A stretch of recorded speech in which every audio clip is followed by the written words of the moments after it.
even they got a bad records samples collected.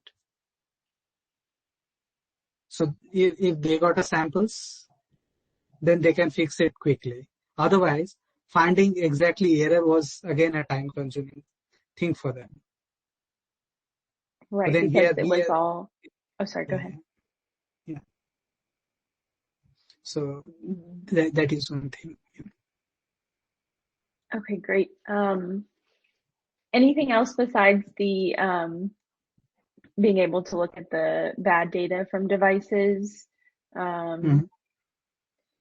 Obviously, things were sped up. The cost is improved. Any other benefits for this data stack? No, nothing. Other things. Okay, but that was their main focus area. So quality, reliability, and cost. Great. Yeah. And we talked about before and after metrics. Do you happen to have any? Okay, so let's.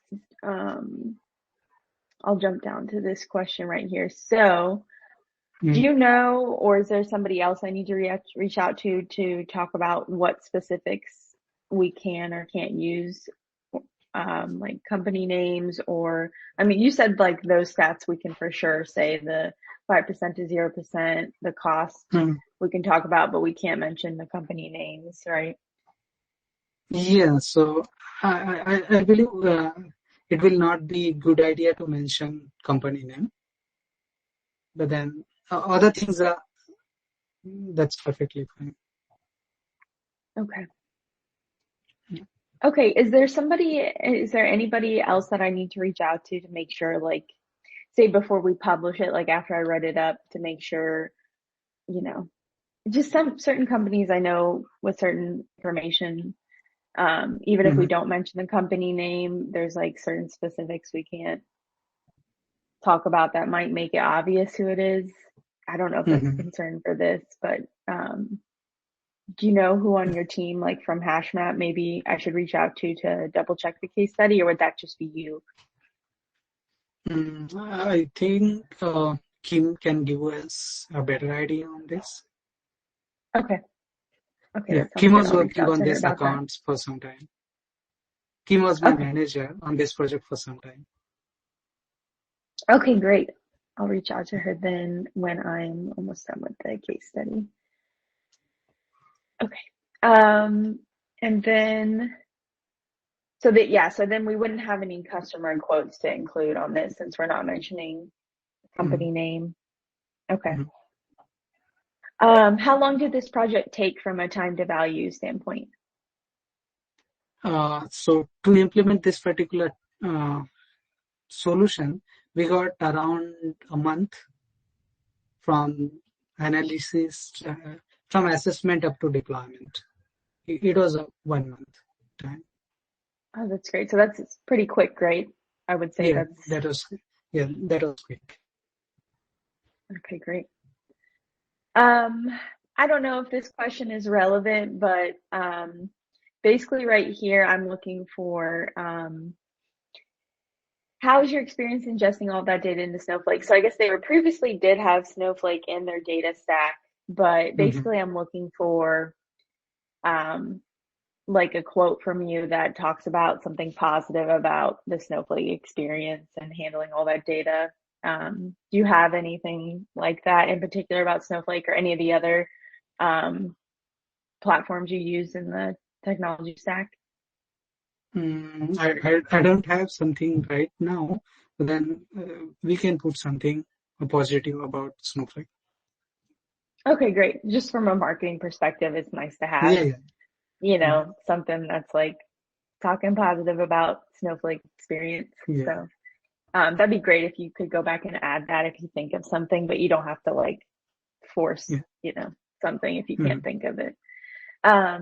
Is there anything other in particular you learned during this project? Yeah, so specifically, we learned cost optimization, a deeper analysis of AWS IoT cost analysis, Okay. Yeah. So basically you learned how to do a cost analysis with that. Yeah, and how to optimize the cost. So that is the big thing. Cost optimization on AWS IoT. Okay. Would you do anything differently with the knowledge you have now? Mm, yeah, the one point I placed here, but then that may be a very specific to that use case. The cost is again associated with the size of a message. So initially customer understand like if I'm sending 2 messages, it will cost me for 2. And if I'm combining this 2 into a 1 message and even adding a length, then it will not cost. But then AWS IoT is breaking down message into 5K parts. And even if 100K messages there, they are splitting it into a 5K. And then while calculating a cost, they're considering 5K as a separate thing. Though message is 1, they're charging it for 20 message. And that's the important thing. While devices are sending message, they should not send something which is already known. For example, device is sending a configuration. So not every configuration is changed every day.